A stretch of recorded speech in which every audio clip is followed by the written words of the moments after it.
All right. Welcome everyone here in the room, and also warm welcome to everyone watching us right now from abroad. The food environment. Two of my favorite words in the world.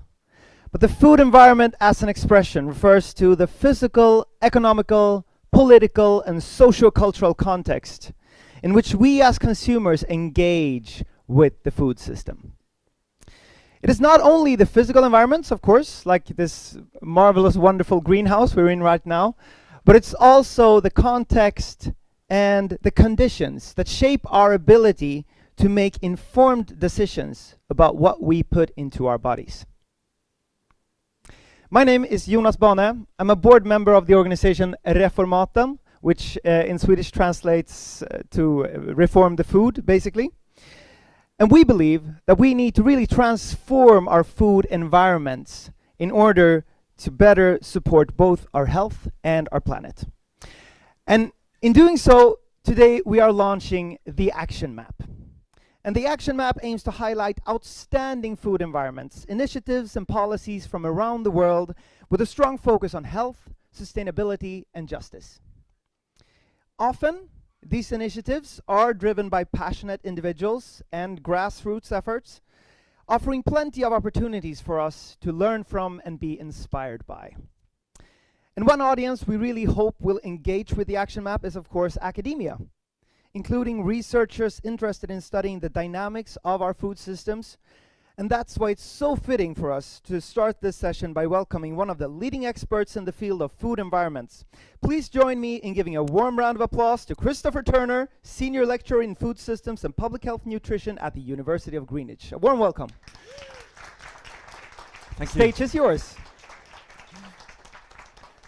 Thank you. Good morning, everybody. Wow, what an amazing event, what an amazing venue. I think it's the first time I've given a speech in front of a roaring fire in the background, so it's a lot warmer than I thought it would be in here. But today I'm going to give a short, brief introduction on the concept of food environments, talk a little bit about the field, about the research that I've been involved in for around 10 years, maybe a little bit more now.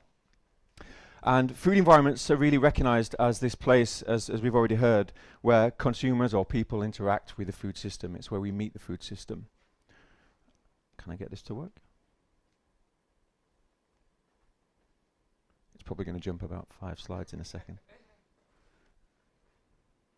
No? We will make it work. Can we move on to the first slide, please?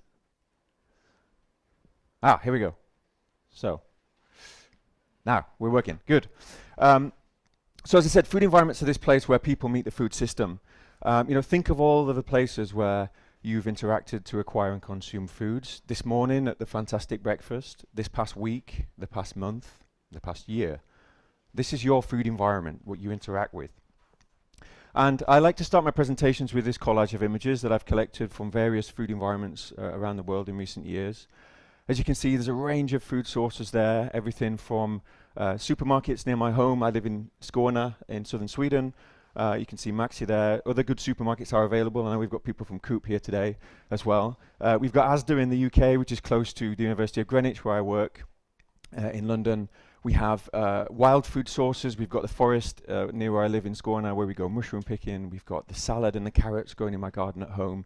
We've got Copenhagen Airport, where I seem to spend way too much time and money on food as I'm traveling for field work. We've got pictures from field work in different parts of the world, here mainly from India, where I did my PhD research looking at food environments in Periab and Hyderabad.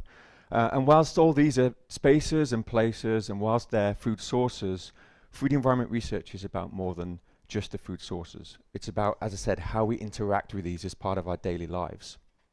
And now if you think over the past 5 years, we've experienced huge changes in the way that we've interacted with our food environment. So I went from what we saw before to something like this for the best part of 18 months. I'm sure you had similar experiences, even though in Sweden here, relatively liberal in terms of the lockdown measures and things, which there weren't really any. But in many parts of the world, many people had massive changes in their experiences of the food environment. Then as thankfully we've come through the pandemic, we've come out the other side, our food environment started to open up again. We're now back to something that's more like probably the pre-pandemic levels. As I said, if you think about your food environment, it probably looks something similar to this. So as I said, I've been researching food environments for about 10 years. Over this time, we've seen growing global interest in food environments, really in response to improved dietary, nutrition, and health outcomes. This series of reports here at the bottom from the Global Panel of Agriculture and Food Systems for Nutrition, from the UN Nutrition Bulletin to the high-level panel of experts reports over the past sort of 5, 6, 7 years, all speak testament to this narrative around the importance of food environments in shaping our diets and our nutrition and our health. We've also seen increasing consensus around this idea of the food environment as this key interface within the wider food system. At the bottom here we have this figure from a paper that I published in 2018 where we sought to map this interface, and essentially we have the food system from farm all the way on the left to flush all the way on the right hand side, the food environment as this white sphere or this interface. Within that interface we know that food environments are comprised of diverse sources of food, as we've already seen. Obviously we have market-based foods, formal markets, and a lot of the early literature on food environments was developed in high-income country contexts, such as the US and the UK. We've already heard this morning about food deserts. And so a lot of that literature informed the food environment literature and the concept of food deserts. But what we saw as food environment research expanded more globally is we recognized quite quickly that food environments are way more complex than just the formal market. We have informal markets as well, particularly in low middle income country settings where a lot of my research is based. We have cultivated food environments in terms of rural, peri-urban and urban agriculture. We have wild food harvesting. You saw the forest there in Skåne, the mushroom picking, right? We have the transfers and gifts as well amongst individuals, amongst households, family, community members, but also at the state level in terms of provisioning, in terms of food aid and other forms of state-led provisioning. What we've also seen more recently as well is this recognition of the role of the digital food environment too. And we know that social media, smartphones, IT is very important today in the way that we interact with our food and the way that shapes our food environment. Now a lot of this thinking is grounded in socio-ecological frameworks and models. And here we have two prominent examples, one from the early 90s, before colour printing was invented, and one from the mid-2000s. And essentially these are frameworks which are people-centric in that they have people in the middle and then have these multi-scalar influences on our determinants of health and well-being. So as you can see, we have people, we have their lifestyles, their community, the local economy, activities that they're involved in, the built environment, the natural environment, and then that wider global ecosystem. So very much a kind of multi-scalar approach to understanding these determinants of health and well-being. Now my background's in human geography, and human geographers are obsessed with scale and space and place, and so this really resonated with me as an approach when I sort of snuck into the back door of food through urban agriculture in my MSc days, and then started to think more broadly about the food environment. So I was really fortunate when I did my PhD at the London School of Hygiene and Tropical Medicine to be invited to lead a food environment working group where we really started to bring together a series of experts to start to think about, okay, how can we start to apply some of these concepts and some of these methods that we've seen in the high-income country literature to low and middle-income countries? And so, as I said earlier, my PhD was based in Hyderabad in India, but we had a range of projects as well that were in various parts of sub-Saharan Africa. We were trying to sort of start to understand how can we make these concepts more global. So I put together this paper. It was the first paper from my PhD thesis, and we start to sort of think this through a little bit. And as part of this paper, we put together this conceptual framework.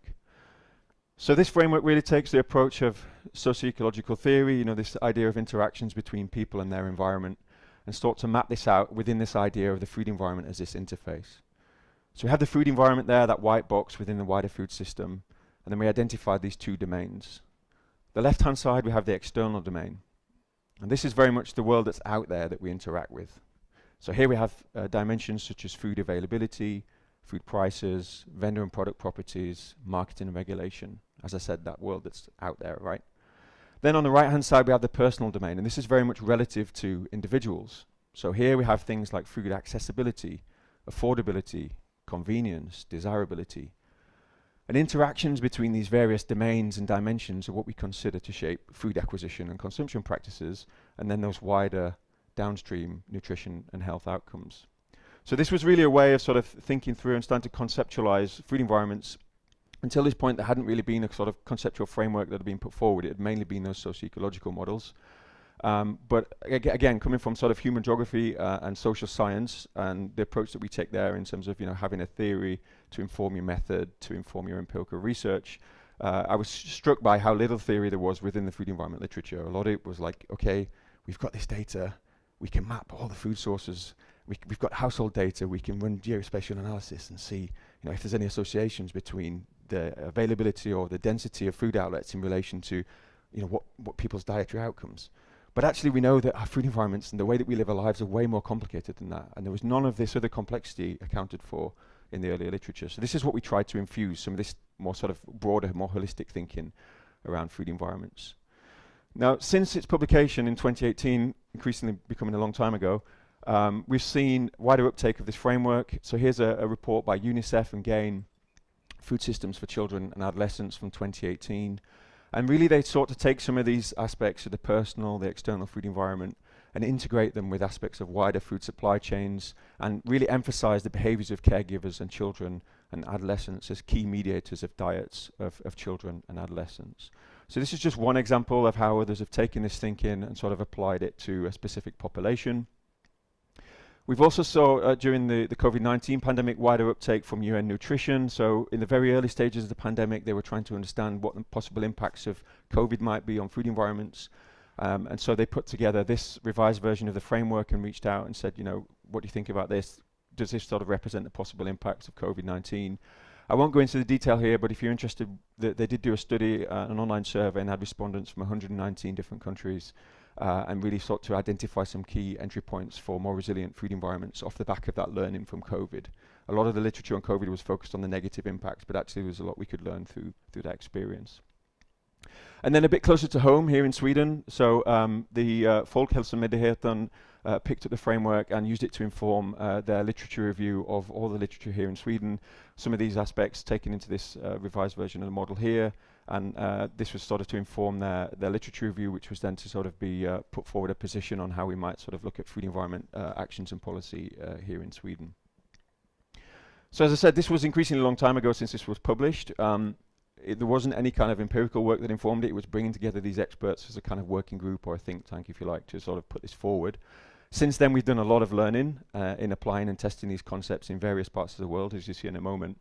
And this year, I've sort of reconvened the working group with a wider group of experts. This is really the names down here are my kind of all-star team of who I really wanted to bring on board, all from sort of different interdisciplinary backgrounds, to bring in some perspectives on how we can refine and update this framework for today, based upon all those learnings that we've had over the past sort of 5, 6, 7 years. So that work, it will be hopefully coming out in the next 12 months. But I've talked already a lot about concepts and about the background of food environment research. So that begs the question, then what about methods? How do we investigate and measure these concepts, these constructs, and how is the development of methods and metrics evolving over time? So I'll just spend a few minutes on that. This is one of the frameworks from the original paper from 2018. It's not great, but it's okay. It gives you an idea of some of these different areas of methods within food environment research. So we group them broadly in terms of geospatial approaches on the left and observational approaches on the right, and then map them to the various food environment domains. But broadly speaking, within the geospatial domain here, we can see that there are GIS-based approaches, as I've already mentioned. There are GPS-based approaches, which is really kind of taking that to a dynamic level of tracking mobility space and that kind of thing. So these are different strands of the geospatial literature. And then on the right-hand side, in terms of observational methods, you see a lot of methods that are market-based, sort of audits, itineraries, and market baskets, particularly in the earlier literature. And then increasingly sort of consumer-based focused work with qualitative interviews, focus group discussions, that type of thing. So this is as we characterized it at the time, again around 2017, 2018 was when this was put forward. Since then, I think we've seen a shift in the field towards more people-centric methods and metrics, and to me this is a welcome addition. As I said right from the beginning, the frameworks were people-centric frameworks, right? And we're trying to get back to this understanding of people and their interactions with their food environment. And we're starting to see a shift in methods and metrics towards that, really focusing on perceptions and then experiences of food environments as part of daily life. So what does that look like? Well, in the external food environment, we're starting to see the development of rapid surveys of consumers, of households in particular. There are various projects at the minute developing these short surveys and toolkits to really understand exposures to and perceptions of the food environment, rather than necessarily going out and sort of measuring everything and trying to quantify everything, which is really difficult, time consuming, especially if you're in other contexts, low middle income countries and the complexity of the food environment, really difficult to capture some of that. But what we're also seeing, and what I'm really excited about, is the kind of lived experience research, really focused on qualitative methods, on the participatory action research approaches, action being the operative word here today, I think. But that's, as I said, where a lot of my focus has been in the last few years in terms of the empirical side of my work. And so we put together a review last year, and one of the methods that I've been really engaged with is trying to develop participatory photography and participatory forms of mapping for food environment research. And so we did a review last year of the global literature of participatory photography, also known as photo voice. So if you're interested in those types of approaches, there is a review there to look at. But a bit more in depth, so my PhD research, I developed this methodology using qualitative GIS, where we used smartphones and participatory photography with geotagged photos in this setting in peri-urban Hyderabad in India, to really capture images that were geotagged that we could then map and take back to households with men and women from the same households, and run separate interviews to understand their food acquisition practices as part of their daily life, or impacts on those intra-household dynamics and the gender dynamics of food acquisition as well. And so this is a very sort of participatory approach that we developed, sort of qualitative GIS, as I said. Sorry. We have also applied this in other settings as well. So I took these learnings from this field work in India and then brought it back to London, to the UK. We did work with adolescents, mapping their school food environment. So we basically took that approach and turned it into a one-day workshop methodology that we can sort of parachute into schools, work with the adolescents to understand their interactions. So we had inner city London here, a one-day workshop. They then worked with the designer to create these cool posters and these dashboard metrics. Again, really trying to capture that lived experience of the food environment, getting them to engage in these kind of participatory sessions, but all as part of their regular school day, essentially.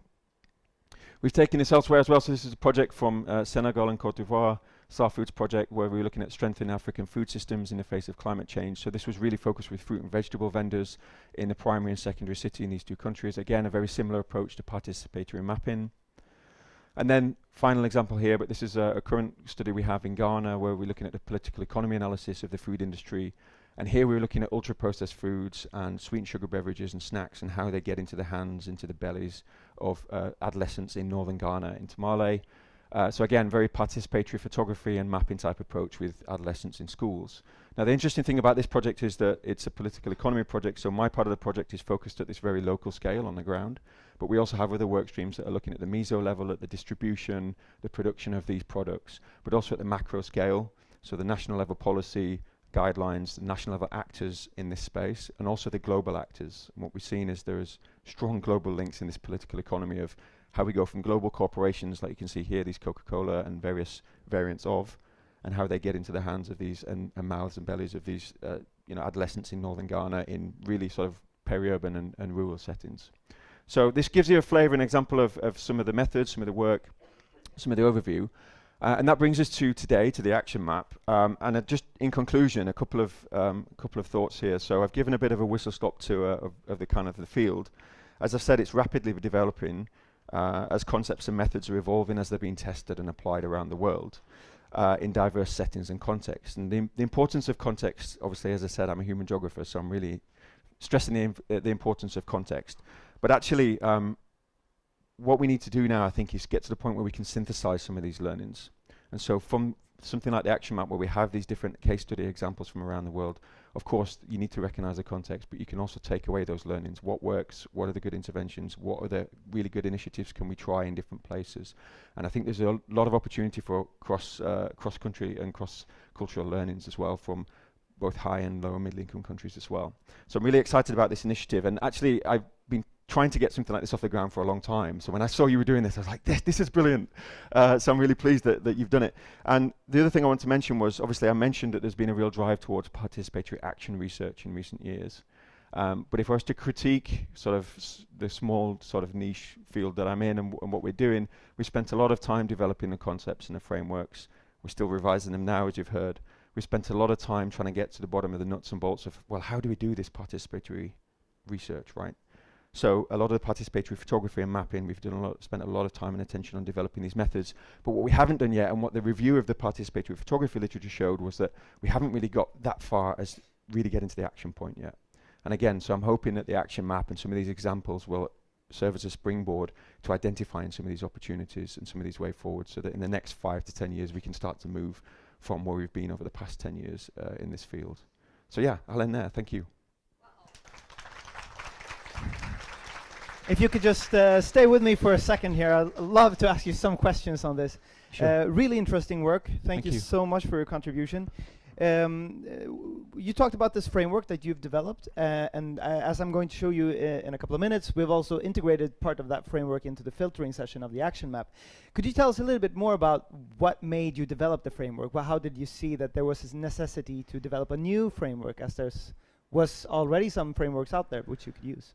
Yeah, sure, that's a good question. So as I mentioned sort of briefly in passing, this was mainly developed through my PhD research, and as I said, my background in human geography and social science, I was very kind of schooled in this idea of, okay, social science, we need to have some kind of underlying theory that informs your method and that informs your empirical research, and then you take your findings and use that to inform the theory again. But when I came to the food environment literature, as I said, a lot of it was quite absent of theory. There wasn't really much in the introduction sections of papers or anything like that around, okay, well, this is the framework that we're using, or this is how we conceptualize the food environment even. As I said, it was very much a case of, we have this data, let's map it and see what we can find. Do we find anything? No. Okay, well, maybe it's a bit more complicated than that. So that's how I kind of came to this idea of, okay, we need to develop a framework to inform this work. And as I said, it was really sort of fortuitous that with the food environment working group at the time, sort of that growing momentum around food environment research outside of high-income country context, we knew it was way more complicated than the way it had been depicted at the time. So that led us down this path of, okay, let's see if we can develop this sort of broader framework, this wider recognition of these different food sources, and then sort of taking that socio-ecological approach and really focusing on those interactions between people and the environment, trying to get back to that core, that lived experience as being the kind of the train of thought, I guess, through that process. That's really cool to get eyes on. And I mean, we're still in the early stages of this research, of course, and trying to understand the dynamics of food systems and food environments.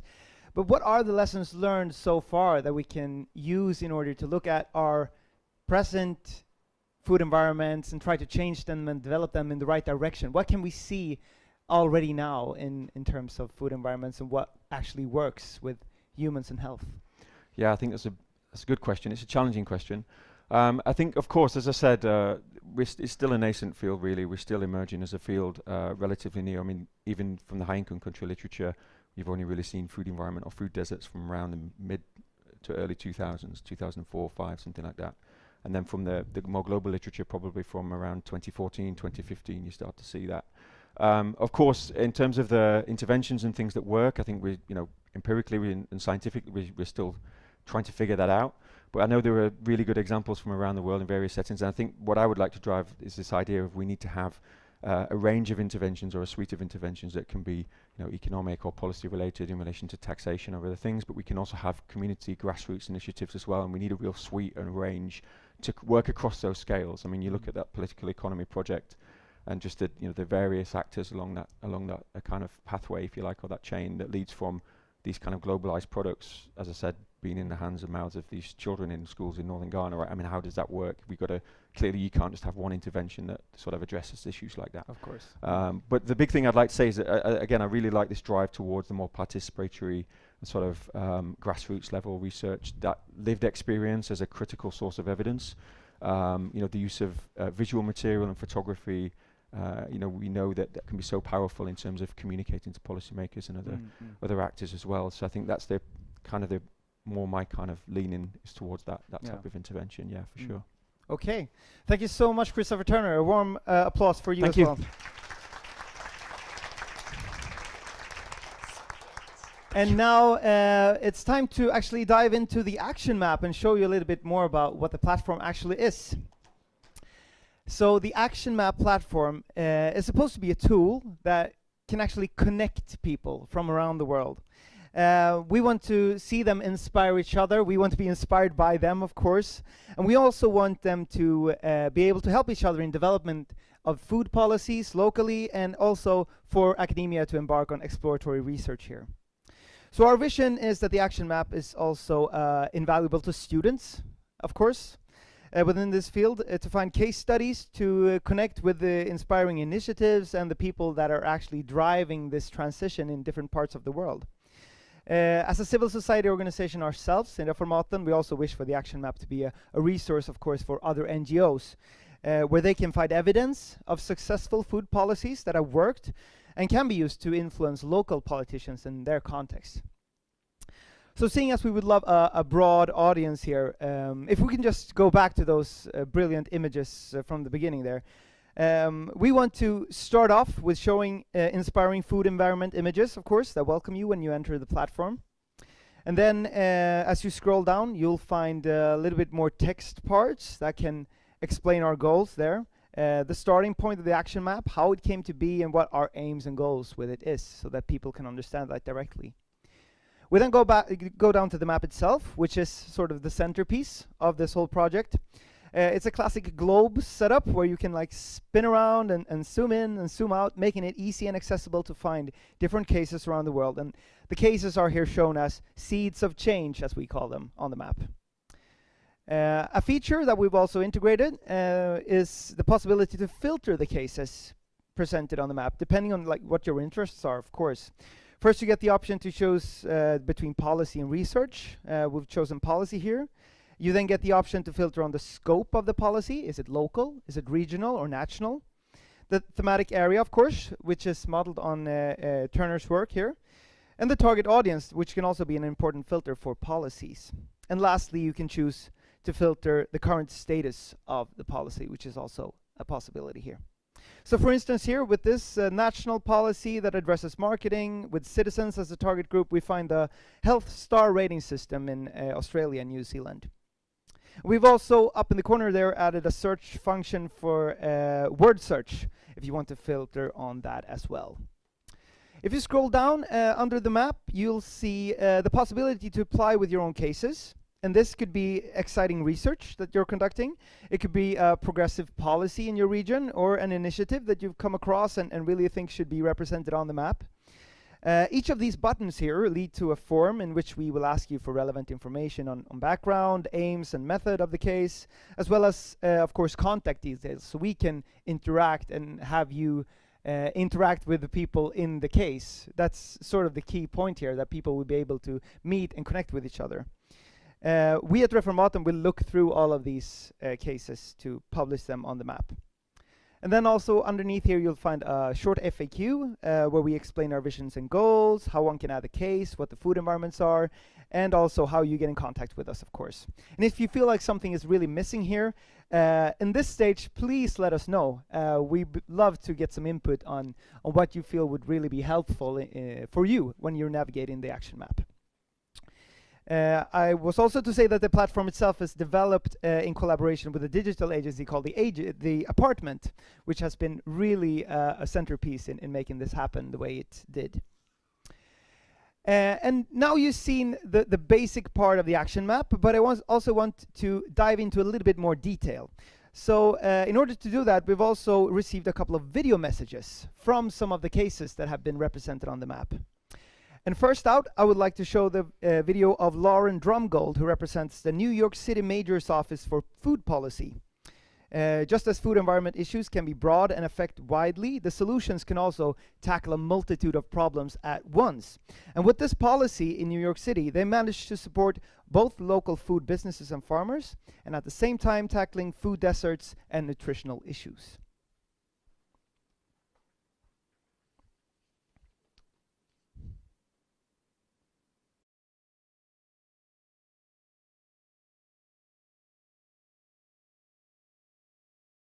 Hello, everyone. My name is Lauren Drumgold, and I'm a policy advisor in the New York City Mayor's Office of Food Policy, or MOFP.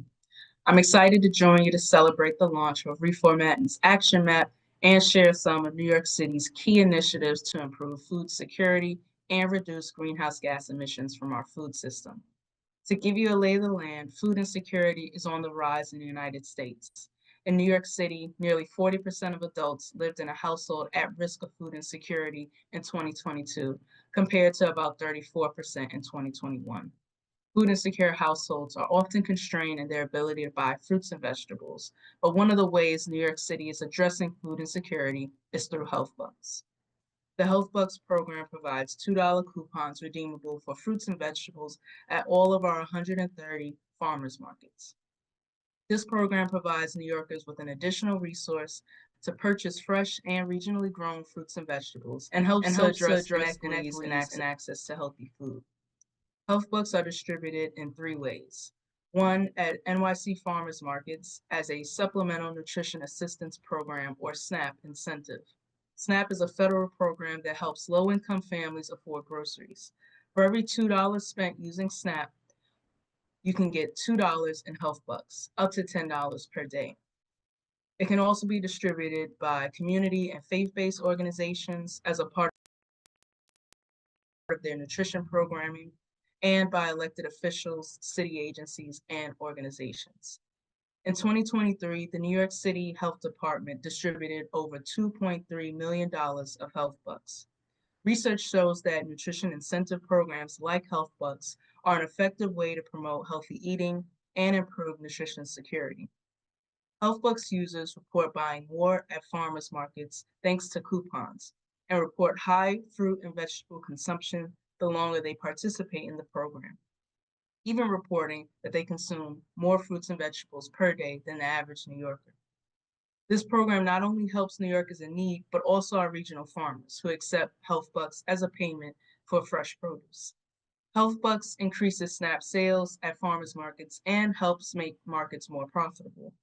They are particularly important for supporting farmers markets in neighborhoods with historical disinvestment, inequitable rates of diet-related chronic disease, and high rates of poverty, keeping markets in business where they're most needed to serve as an access point for New Yorkers in need of fresh fruits and vegetables. In addition to reducing food insecurity in the city, we at MOFP are working to address other challenges in our food system, particularly how our food system is affecting climate change. Climate action is a large-scale effort, which is why we're excited to be featured in Reformatting's Action Map, because we have seen the power of collaboration in making large-scale change. New York City found that our food system is our third greatest source of greenhouse gas emissions. To draw this number down, we have committed to reducing the city's food-related emissions 33% by 2030, but we knew we could achieve even greater results with the help of the private sector. So, New York launched the Plant-Powered Carbon Challenge, the first public-private initiative of its kind, which empowers organizations to draw down their emissions by 25% by 2030 by crafting menus that guide diners towards plant-rich options. They do this by changing their procurement strategies, by purchasing more plant-based foods, and reducing purchases of animal-based products. Plant-based diets are a leading strategy in addressing climate change, and they also save money, fight chronic disease, and help build a more environmentally and economically sustainable food system. We're partnered with 4 major universities, a premier healthcare system, philanthropies, corporate offices, catering and hospitality groups, and even athletic venues such as the US Open. Signatories establish a baseline and then measure and track food-based carbon emissions. There are numerous ways to creatively and thoughtfully redesign menus to maintain diners' agency in choosing what they eat, but make it easier to choose delicious, nutritious, and environmentally conscious plant-forward meals. We're excited to see our signatories' progress and to bring even more partners on board. At the New York City Mayor's Office of Food Policy, we're looking forward to continuing to share best practices and are excited to take a look at the Action Map to learn and collaborate with cities around the globe to create more equitable and sustainable food Wow. systems. Thank An you. applause for that. I hope you're watching, Lauren, as well. Thank you so much for your contribution, and really interesting to hear about this project which you have really scaled up. It started small and it's really becoming a really big project in New York, so very inspiring. Thank you so much. I also forgot to say in the beginning here that Action Map has been financed in a project called Mission Food Environment that was financed by the Swedish innovation agency Vinnova. Important note here that actually made this possible in the first place. So we're going to the next video message, which comes from Turrialba in Costa Rica. Food waste in Costa Rica has been a problem there for quite some time, both in terms of the valuable resources getting wasted, of course, but it's also deteriorating the food environment in the region. In Turrialba, they have embarked on an impressive journey with their food waste roadmap that tackles food waste by working collectively with both businesses and citizens. What started as a waste program is now quickly growing into something much, much larger.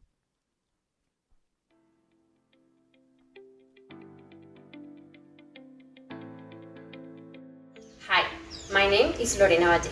I am an environmental engineer with a master's degree in project management. I am from a region called Turrialba, in the province of Cartago, Costa Rica. I work for Turrialba's local government and I am in charge of the roadmap to transition to a circular economy related to municipal services.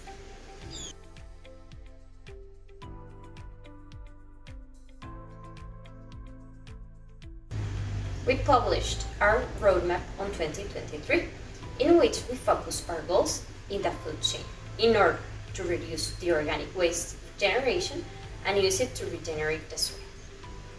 Our proposal of the roadmap consists on a few big steps. First, educating the citizens and the food commercial sector in good practices regarding the reduction of the food waste. Second, establishing connections between the citizens and the commercial sector in order to sell the food on time, preventing that it could become waste. Third, creating an opportunity to treat the organic waste generated with different composting techniques to produce organic fertilizers that can regenerate the local soils and create opportunities to informal recyclers.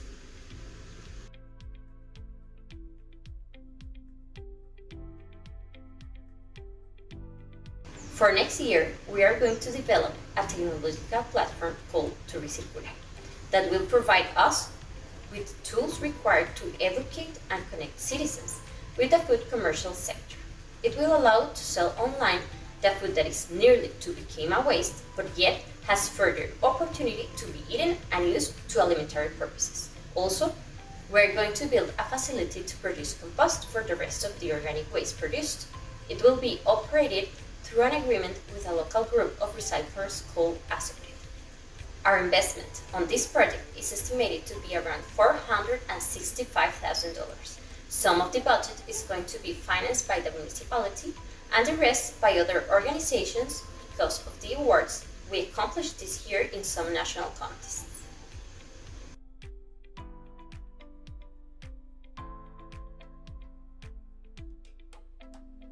We need a change. Here in Turrialba, the organic waste mainly consists of food waste, and this represents between the 50 to 74% of the daily weight we recover in the municipal waste routes. Imagine what could happen if we just can reduce the generation of the food waste at its maximum and create opportunities based on it.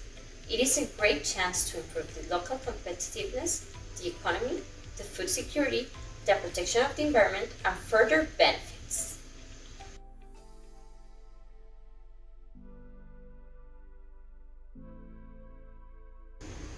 We see a future in which the municipality, our commercial sector, and our citizens can work together in the same vision, creating food security and regenerating the ecosystem.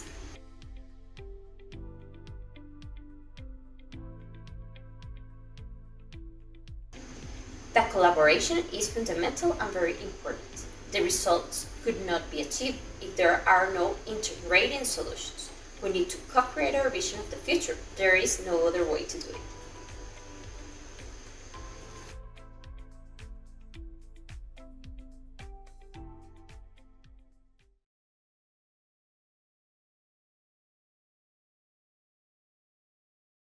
Costa Rica to have birds chirping in the background. You can really hear nature coming in through the window. Also a good example of how something begins small with a small ambition and can be scaled up to something that includes much more, many more issues in the local community. For our next video, it's a little bit closer to home. We've been in the States, we've been in Costa Rica, and now we're back in the northern parts of Europe. A large city has big responsibilities for both the food they serve and also the food environment they serve it in. And one city who has addressed this is Copenhagen, who has an overarching strategy for the 115,000 public meals they serve every day. Hi everyone, my name is Anna and I'm calling in from the city of Copenhagen, where I work on the implementation of our city food strategy. First of all, thank you to Reformaten for having us and also for including us in your action map. We are, of course, really proud to be there, and we're really proud of our food policy work. Our current food strategy runs between 2020 and 2025, and it's very much focused on a holistic perspective focusing on reducing the climate impact from the food that we serve in our public institutions, being more sustainable in general, serving more organic food, and also reducing food waste. But we also look at many other important values when it comes to food. So nutrition and health, the community and the learning aspects of food, and culture, and inspiring mainly through our public meals, inspiring Copenhageners in general to be more sustainable in their food choices. I have shared a video with you that I'm hoping that you can show, which pretty well illustrates how we work with food policy in the city.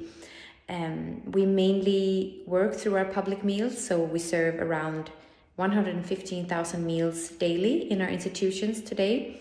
We have around 1,000 institutions, from kindergartens and schools to nursing homes and many other different forms of formats where we reach different types of people on a daily basis. And we have around 2,000 kitchen workers. So there's a lot of people involved when we talk about public meals in Copenhagen. And we work very closely also with external partners to help us deliver and implement our goals. For example, we're working with a culinary advisor who does trainings with our public kitchens to help them realize the goals that we set in our strategy. For example, the sort of main goal we have right now is to reduce the climate footprint by 25% in 2025. And we're really pleased to say that already in 2033, we reached this goal. So we're super proud. We hope that you can take a look at the video to get a little bit more of a glimpse into how we work with public food in the city of Copenhagen. And please do not hesitate to reach out to us if you have any questions and want to know more. Have a good day.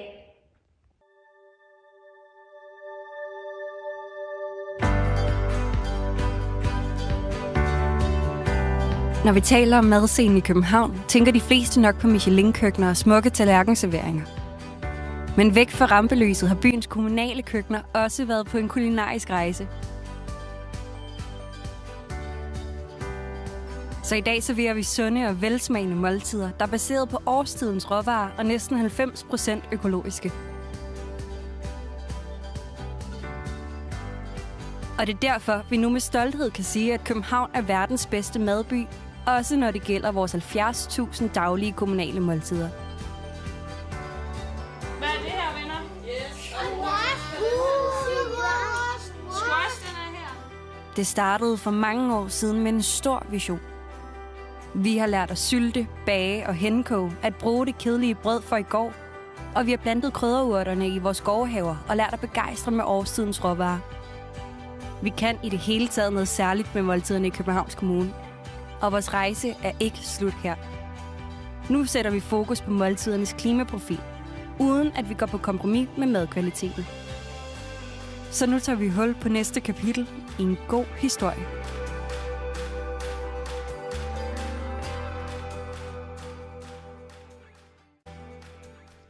Thank you so much, Copenhagen. I hope you're watching as well. Thank you for your contribution to the action map. Really inspiring, and I hope this can also be seen here in Stockholm as a really close to home context, which we might adopt. For the last video message that we've received, we're moving into more of the part of the collaboration I was talking about earlier that we want to foster with the action map. Different policy actors, such as municipalities and cities, can work together in these issues, of course, and be inspired by one another. An organization who harnessed this power is the Center for Good Food Purchasing, that developed a model of public procurement which has already been adopted across 16 US jurisdictions. Hello, my name is Amy Nelms, and I'm a policy fellow at the Center for Good Food Purchasing. We're based in Berkeley, California, and work with staff and good food partners across the United States. Today, I'm excited to share insights about my work with the Center for Good Food Purchasing and how it connects to the Good Food Purchasing Program. The Good Food Purchasing Program transforms the way public institutions source food, building a transparent and equitable food system based on 5 core values: local economies, health and nutrition, valued workforce, animal welfare, and environmental sustainability. Our policy goals are ambitious yet essential and achievable. We're working to ensure that public institutions commit to investing in a food system that fosters health, equity, and well-being. That governments at all levels allocate long-term funding to build infrastructure that supports these values. That institutions have the resources to achieve purchasing targets centered on racial equity, transparency, and accountability. That institutional demand drives private sector investment in people, animals, and the environment. And finally, we reshape the public narrative to reflect the true value of food. We've made great strides. The Good Food Purchasing Program has been adopted by 70 institutions across 26 municipalities. Local leaders and coalitions have played a vital role, encouraging institutions and city governments to set good food purchasing targets and use taxpayer dollars to invest in good food. But there's still work ahead. We're focused on expanding within the U.S., increasing funding for institutions, strengthening and improving transparency across local and decentralized supply chains, and building people power to coordinate cross-sector partnerships. In the nearly 10 years since the center was founded, we've continually grown our network of influence and learned a lot about the challenges we're facing and how we can use our food system to address them. The COVID-19 pandemic exposed critical shortcomings in our food system, but also revealed what's possible. It ignited discussions about localizing supply chains, supporting marginalized producers, and improving labor conditions. These conversations led to meaningful investments, but the challenge now is to sustain and scale those efforts without losing momentum. What drives me is the program's holistic approach. Our food system often forces trade-offs between health and worker well-being, animal welfare and sustainability, and supporting local economies. The Good Food Purchasing Program challenges that notion. It pushes us to imagine a world where we don't have to choose. It's inspiring work towards solutions that are interconnected and reflect the complexity and far-reaching potential of our food system.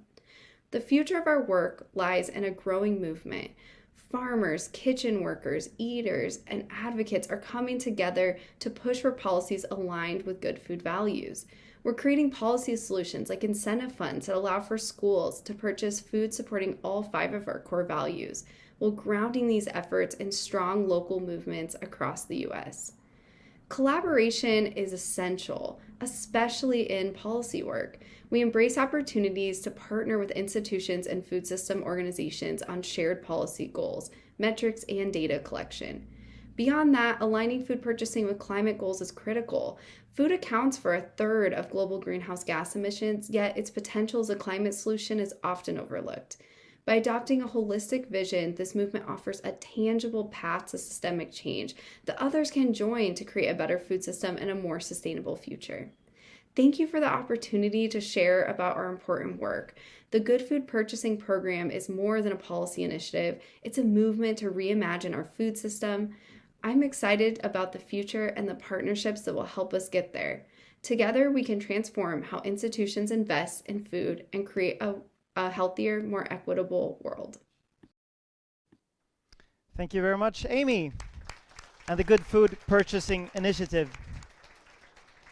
And as you can see here, there's a lot of collaborations that makes this possible. Of course, it always starts with some initiative, and it can be from a company or from the public sector or from a grassroots initiative.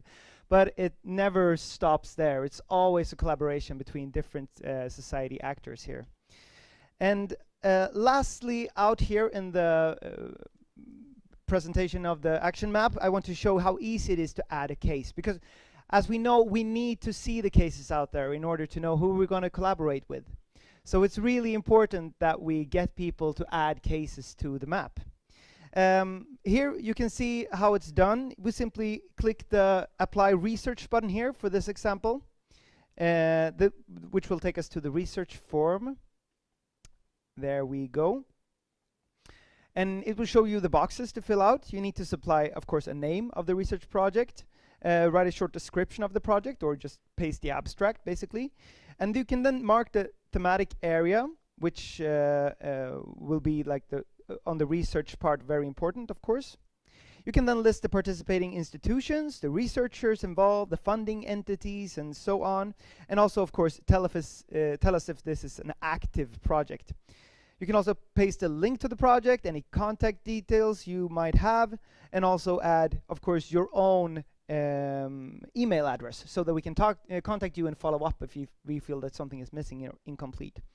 We will then review the case, quality check all of the content before launching it or publishing it on the action map to make sure it complies with, of course, standards and that it's a true case, that we know this is valid. So what you see here is basically the beginning of the action map. This is the starting point, the first breaths. It's ours and, of course, yours to build upon. We'd really encourage you to spread the word about the action map. If you don't feel urged yourself to put on a case here, but you know someone that actually drives an initiative or know of cases around the world, please supply them with a link to the action map to see if they can help those people find other inspiring initiatives, or if they can supply their own projects. People out there in the world, keep on adding different projects to this action map. Keep pushing the boundaries, keep exploring what's possible in order to change our food environments and our food systems globally. I thank you all very much for watching today. Please reach out to us if you have any questions.